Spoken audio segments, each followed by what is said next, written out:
I was halfway through sanding the porch rail when I heard it, a knock so sharp and deliberate it made the wood sander buzz in my hands. Not the friendly kind of knock either. The kind that says we're here to ruin your day. When I opened the door, two men in matching navy jackets stood there, sunglasses hiding their eyes, clipboards in hand.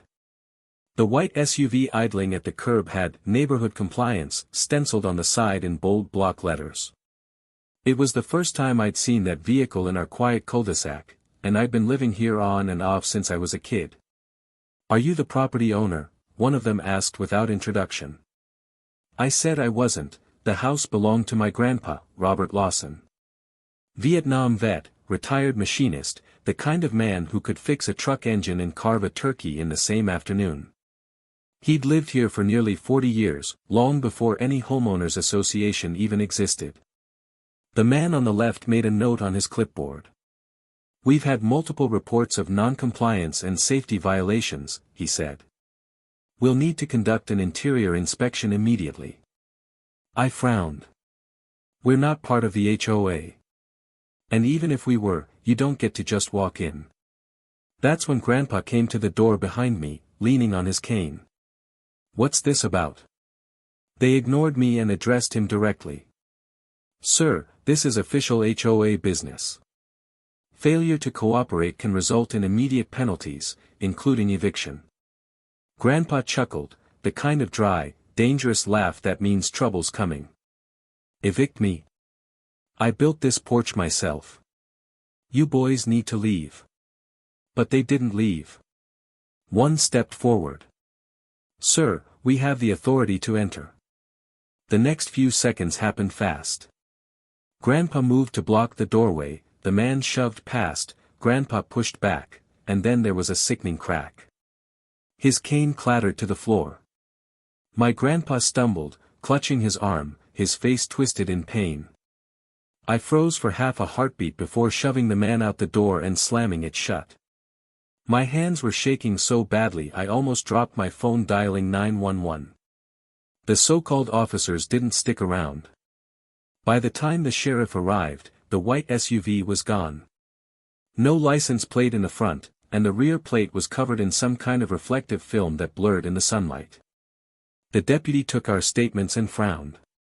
"This doesn't sound like any HOA I know. And they sure as heck don't have authority to go inside a house uninvited." "You're sure they said they were from the HOA?" "Not just the HOA," I said. "They acted like they ran the place." Grandpa was pale, clutching his arm. The ER confirmed it was fractured in 2 places. That was the moment I stopped thinking of this as harassment and started thinking of it as a war. I didn't know who those men were, fake officers, hired muscle, or rogue HOA enforcers, but I knew one thing: they had picked the wrong family. Because in our family, we don't just have cousins. We have biker cousins. Grandpa's arm was in a bright blue cast when I picked him up from the ER. He sat quiet in the passenger seat, staring out the window, jaw tight. Grandpa isn't a man of many words, but I've known him long enough to tell when he's turning something over in his head, something dangerous. I pulled into our driveway just as Mrs. Patterson from next door scurried inside like she didn't want to be seen talking to us. The rumor mill was already churning. I'd bet my last dollar those 2 imposters had made some official announcement to the neighbors, painting us as troublemakers. Inside, Grandpa finally spoke. "Call Tommy." Those 2 words made my stomach flip, because Tommy isn't just my cousin. He's the president of the Iron Vultures Motorcycle Club. And when Tommy shows up, he doesn't come alone. By nightfall, the sound of growling engines rolled into the cul-de-sac. 6 bikes, chrome glinting under the streetlights, exhaust rattling the windows.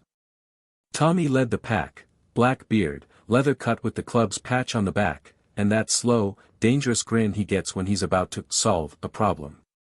He swung off his Harley and gave Grandpa a careful one-armed hug. "Who touched you, Uncle Rob?" "2 jokers in matching jackets," Grandpa said. "Claimed they were HOA. Tried to force their way inside." Tommy turned to me. "Got descriptions?" "White SUV, no plates you can read, navy jackets, sunglasses, clipboards. I paused. They left before the sheriff arrived. The grin vanished. So they're careful. Means they've done this before. The guys spread out, talking to neighbors, checking for security cameras, scanning for tire marks. My cousin Nate came back with something, a blurry photo from old Mr. Henderson's porch cam. Sure enough, it showed the SUV pulling up. You couldn't see the plates, but you could see the logo on the side, Neighborhood Compliance Unit. Only one problem, there's no such unit in our county. Tommy looked at Grandpa. You want me to call the cops, or you want me to handle it? Grandpa's eyes narrowed. Handle it. The next morning, the neighborhood looked different. Not a single HOA board member was outside for their usual morning dog walk. No one was gossiping at the mailboxes. It was like they could feel the shift in the air. And by noon, Tommy had found them. The call came in while I was making lunch. 2 blocks over, he said. White SUV, same guys. We're gonna have a friendly chat. When I pulled up, it wasn't exactly friendly. 6 bikers stood around the SUV, hemming it in. The 2 fake officers were backed up against the hood, clipboards gone, sunglasses off. Without their uniform, they looked less like officials and more like the kind of guys who get paid in cash for shady work. Tommy spoke low, but I could hear the steel in his voice. You broke an old man's arm. You want to tell me who sent you, or do I have to encourage you? One of them tried to puff up. We were just following orders. Whose? I asked. The other guy's eyes darted to a house halfway down the street. And that's when my stomach dropped. Because that was the home of Karen Whitmore, the self-appointed queen of our so-called HOA. When the guy pointed toward Karen Whitmore's 2-story colonial, Tommy didn't even bother hiding his smirk. Figures, he muttered. Every neighborhood's got one. Karen's place was immaculate, trimmed hedges, perfect flower beds, little HOA-approved flags flapping in the breeze. But the blinds in her front window twitched as soon as we turned our heads toward her house. She's watching us, Nate said. Good, Tommy replied. Let her. Karen had been running this HOA like her personal kingdom for years. She wasn't just a stickler for the rules, she was the rules. Everyone knew she bent them when it suited her and invented new ones when she wanted to target someone. But this was different. Sending fake officers. Putting hands on my grandpa. That wasn't petty harassment. That was assault. Tommy wasn't interested in filing paperwork. He wanted answers now. We walked right up her driveway, 6 leather-clad bikers and me. The front door cracked open an inch, Karen peeking out with that frozen step-forward smile. I don't know what you think you're doing, she started. You hired them, Tommy cut in. His voice was calm, but there was no mistaking the threat under it. 2 men in jackets, white SUV. They shoved your neighbor, broke his arm. Karen's smile wavered. I have no idea what you're talking about. Try again, Nate said, stepping closer. Because they just told us where they got the job. Karen's eyes flicked past us toward the street, maybe hoping one of her loyal board members would come to her rescue. But no one was there. The neighborhood had gone silent. Curtains were drawn. Everybody knew something was going down. Look, Karen said finally, lowering her voice. I didn't mean for anyone to get hurt. They were just supposed to check on him. He's been violating HOA standards for months. Newsflash, I said. He's not even part of the HOA. That's when her facade cracked. Everyone here benefits from the rules. If we let one person ignore them, the whole neighborhood goes downhill. Do you know what a rundown porch does to property values? Tommy leaned in, his voice barely above a whisper. Do you know what breaking a veteran's arm does to your teeth? Karen flinched. You're threatening me. No, he said, stepping back. I'm making you a promise. The cousins didn't lay a hand on her, but they didn't have to. By the time we left her porch, she was pale and shaking, clutching her phone like it was a lifeline. I knew she'd be calling her allies, maybe even the real police, trying to spin the story. But the cousins weren't done. Tommy had a different plan. That evening, the Iron Vultures set up shop at Grandpa's place. Motorcycles lined the curb. Men in leather vests hung out on the porch.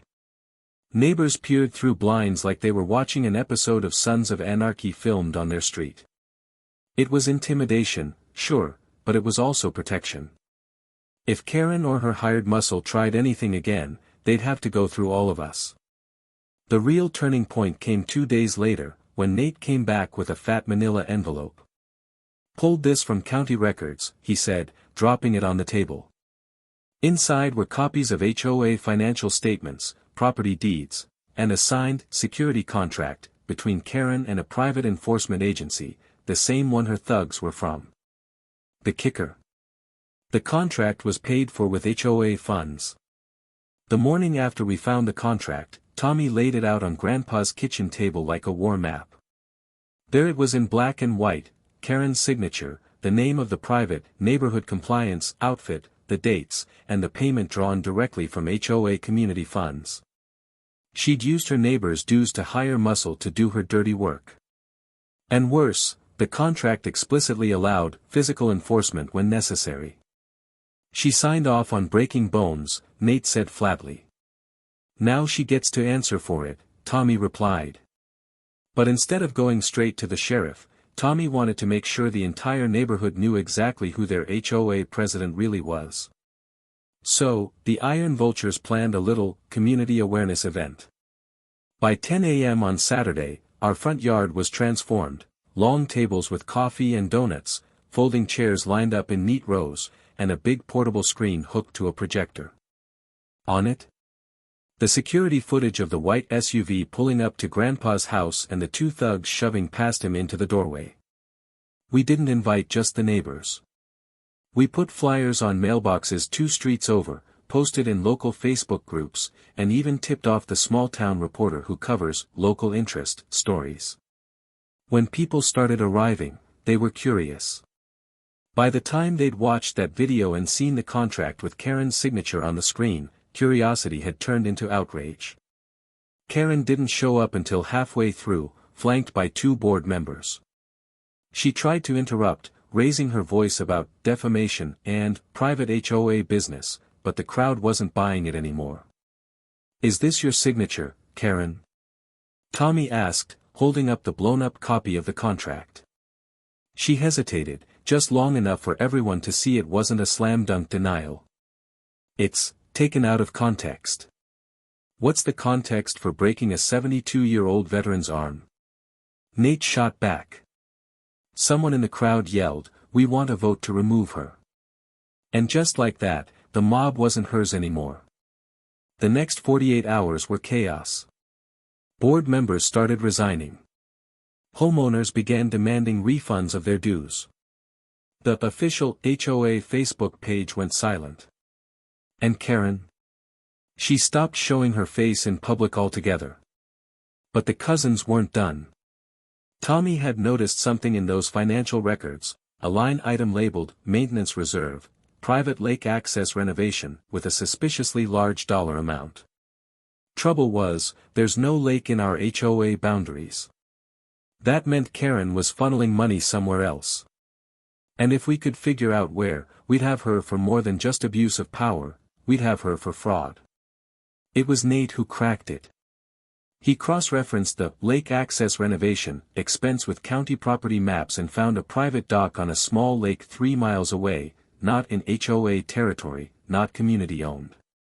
It belonged to a single owner, Karen Whitmore. She'd been using HOA funds to build herself a waterfront getaway. The renovation line item wasn't for the neighborhood at all, it was for her own little slice of paradise, paid for with other people's money. Tommy's eyes lit up. "We're taking a ride." That evening, 6 bikes rolled up to the gated entrance of Karen's lake property.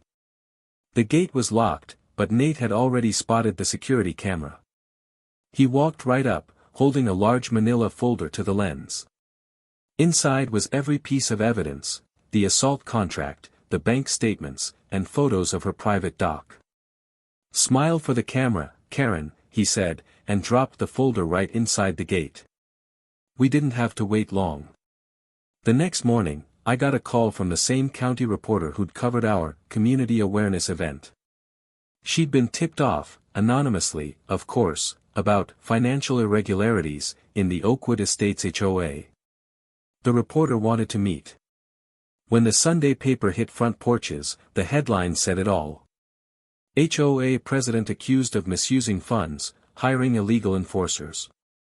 The article didn't just mention the financial scandal, it named the neighborhood compliance unit and detailed the assault on my grandpa. It even included a photo of him in his cast, flanked by Tommy and the cousins in full biker regalia.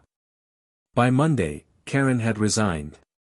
By Wednesday, she was facing charges for misappropriation of funds and conspiracy to commit assault.